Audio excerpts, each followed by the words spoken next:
Selamat datang kembali. Pada pertemuan kali ini kita akan belajar tentang network analysis, di mana fokus dalam pembelajaran kali ini yaitu kita menganalisa sebuah jaringan dengan menggunakan Wireshark. Nah, Wireshark sendiri merupakan alat yang digunakan untuk melakukan analisa pada sebuah jaringan. Tapi tak hanya itu, banyak sekali fungsi utama dari Wireshark, terutama pada sisi forensik, di mana dapat kita gunakan untuk menganalisa masalah pada sebuah jaringan, menganalisa malware, dan lain-lain. Nah, yang akan kita pelajari kali ini yaitu kita menggunakan Wireshark dan menganalisa trafik yang ada pada jaringan kita, lalu menganalisa IP yang ada pada jaringan kita, lalu kita juga akan belajar bagaimana cara melakukan filtering, export object, dan juga membuka file PCAP atau file Wireshark. Nah, untuk instalasi Wireshark sendiri, teman-teman dapat melakukannya di video material instalasi Wireshark. Nah, di sini saya akan membuka Wireshark terlebih dahulu. Nah, seperti ini. Nah, di sini kita akan memilih jaringan yang akan kita analisa. Misal di sini saya menggunakan jaringan Wi-Fi. Lalu saya klik 2 kali. Nah, maka tampilannya akan berubah. Nah, terlihat ini merupakan UI Wireshark di mana terdapat beberapa komponen, yaitu misalkan tabel, lalu informasi juga, dan di bawahnya juga terdapat informasi hack dan lain-lain. Nah, di sini akan saya jelaskan beberapa komponennya, yaitu yang pertama ada tabel dari request-nya, ada number. Nah, number di sini maksudnya urutan request yang telah ditangkap, lalu ada time. Time di sini maksudnya yaitu waktu request itu terjadi, lalu ada source. Nah, source di sini maksudnya alamat request-nya, lalu destination, alamat tujuan paket itu akan dikirimkan kemana, lalu ada protokol yang digunakan apa, panjang paketnya, dan juga informasi seputar request-nya, seperti itu.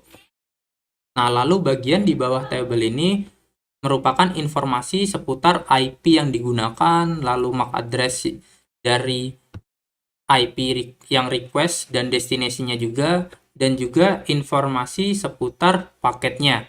Dan juga di sini untuk bagian bawahnya lagi terdapat nilai hex dan chart dari nilai hex itu sendiri, seperti itu.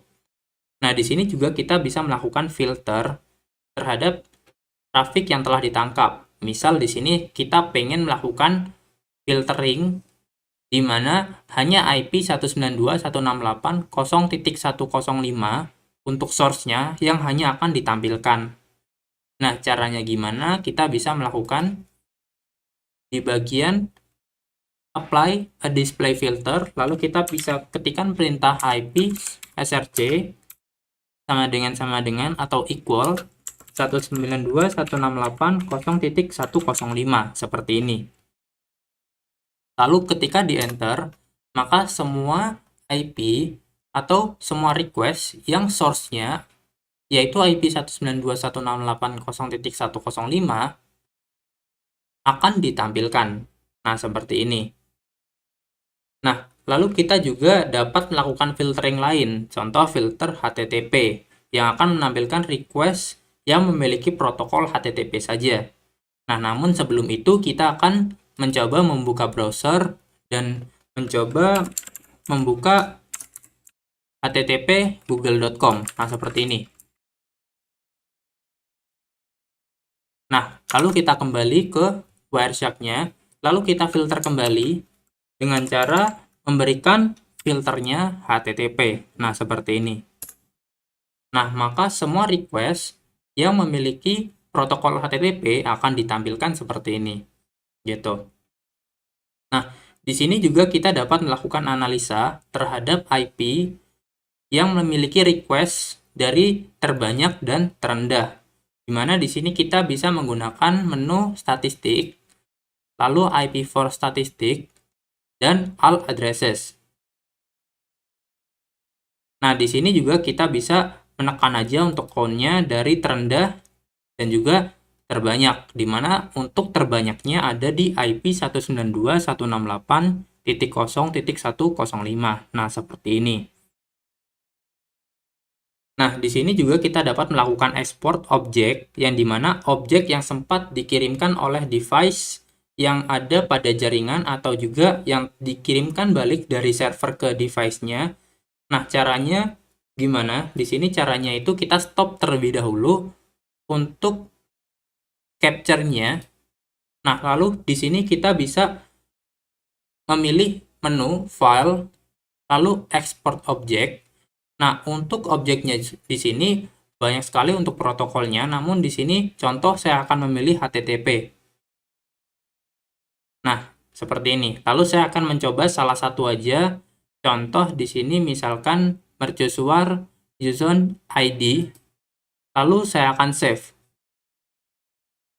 Misalkan di desktop. Nah, seperti ini.